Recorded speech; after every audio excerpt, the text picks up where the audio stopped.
क्या आप वाकई ऐसा सोचते हैं कि आप बहुत गरीब हैं, आपके पास कुछ भी नहीं है? तो मैं बताता हूँ कि आप गरीब हैं अमीर हैं। सबसे पहले गरीब वो होता है जो सुबह का खाना खाता है और रात के बारे में परेशान रहता है कि रात का खाना कहाँ से आएगा। रात का खाना अगर खा लेता है तो सुबह के बारे में परेशान रहता है। उन्हें एक अगर कपड़े की जोड़ी पहनी होती है ना तो परेशान रहते हैं कि अगर ये मैले हो गए, अगर ये फट गए तो दूसरी जोड़ी कहाँ से आएगी। लेकिन अमीर वो होता है जो सुबह का अगर खाना खाता है तो रात के बारे में उसे कोई टेंशन नहीं होती, तो रात का खाना खाता है तो सुबह के बारे में उन्हें कोई टेंशन नहीं होती। एक जोड़ी पहनी होती है तो कोई फिक्र नहीं होती कि अगर ये मैले हो गई, फट गई, तो वो सोचता है कि मेरे पास बाकी कपड़े हैं।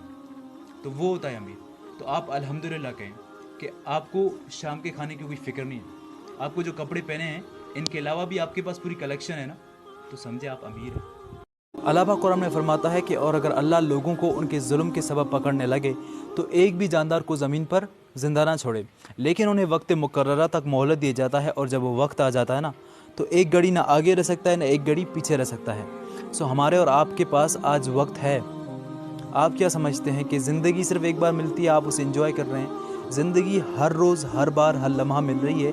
पता है मौत सिर्फ एक बार मिलती है, और जब मौत का वक्त आ जाता है ना तो किसी से माफ़ी मांगना, अपनी गंदी वीडियोस डिलीट करना, ये तो दूर की बात है, आपके पास कलमा पढ़ने तक का भी वक्त नहीं होता। और वैसे भी कलमा वही पढ़ता है जिसने अपनी ज़िंदगी कलमे के मुताबिक गुजारी हो। सो संभल जाओ, आज ही अपने गुनाहों से तौबा कर लो, क्योंकि वरना आखिरत में तुम्हें जलना पड़ेगा। पता है ज़बान ही एक ऐसी चीज़ है जो पराये को अपना और अपने को पराया बना देती है। हमारे दरमियान में से ऐसे बहुत ज़्यादा लोग हैं जिन्होंने ब्रांडेड कपड़े पहने होते हैं, ब्रांडेड शूज़, सब कुछ उनका ब्रांडेड होता है, लेकिन सिवाय उनकी सोच और उनकी ज़बान के कभी वो जो बोलते हैं ना जैसे मुंह से जहर उगल रहे हैं। जैसे वो लोग सुबह शाम नाश्ते में हर वक्त जहर खाते हैं। और इन्हीं के दरमियान में शुगर के पेशेंट है जिन्होंने जब से मीठा खाना छोड़ दिया जैसे तब से मीठा बोलना ही छोड़ दिया। क्या इन्होंने हुज़ूर सल्लल्लाहु अलैहि वसल्लम की ज़िंदगी का कभी मुताला नहीं किया? क्या इनको पता नहीं है कि नमाज का कफ़ारा है लेकिन किसी के दिल तोड़ने का नहीं? क्या इनको पता नहीं कि किसी का दिल तोड़ना कितना बड़ा गुनाह होता है? क्या इनको पता नहीं है कि दिलों में अल्लाह बसता है?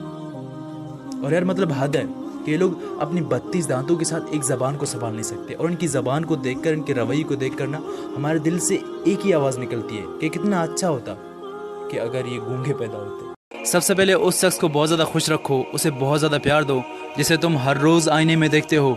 जी हाँ, आपसे ज़्यादा आपका ख्याल और कोई भी नहीं रख सकता। और लोगों की नफ़रत करने, गिला करने, तनकीद करने का गिला मत करो। सबसे पहले ख़ुद की कदर कीजिए, लोग आपकी कदर खुद ब खुद करेंगे। एक बात बोलूं, तुम वाकई में बहुत ख़ास हो, ये बात कभी भूलना मत। टेंशन, डिप्रेशन और बेचैनी ये इसलिए होते हैं कि हम लोगों को खुश करने के चक्कर में अपनी सारी ज़िंदगी गुजार देते हैं। आपने खुद को खो दिया है लोगों को खुश करने के चक्कर में, लेकिन आप खुद को ढूंढो और लोगों को जाने दो। लोगों की कितनी ही कदर करें, लेकिन इसके बावजूद भी वो आपको जाने देंगे, आपकी कभी कदर नहीं करेंगे।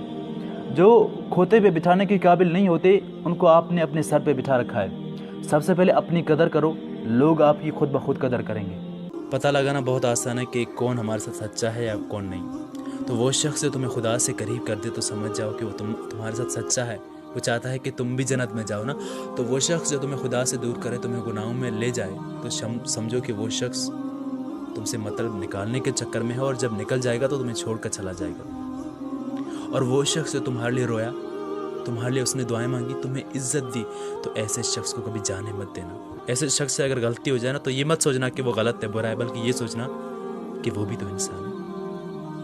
देखो, तुम अगर बाजार में जाओ, कहीं भी जाओ ना, तो तुमसे मोहब्बत करने वाले बहुत होंगे, लेकिन उनमें से बड़ी मुश्किल से कोई एक तुम्हें इज्जत देगा। इस दौर में अगर कोई तुम्हें इज्जत दे तो यार खुदा का शुक्र करो। ये ऐसा दौर है कि हर कोई खुद के लिए सोचता है, हर कोई मतलब निकालने के चक्कर में होता है। इज्जतदार कोई तुम्हें मिले ना, ऐसे शख्स को कभी जाने मत देना, इसमें नुकसान तुम्हारा होगा। फिर जो बड़ी मुश्किल से मिलेगा तुम्हें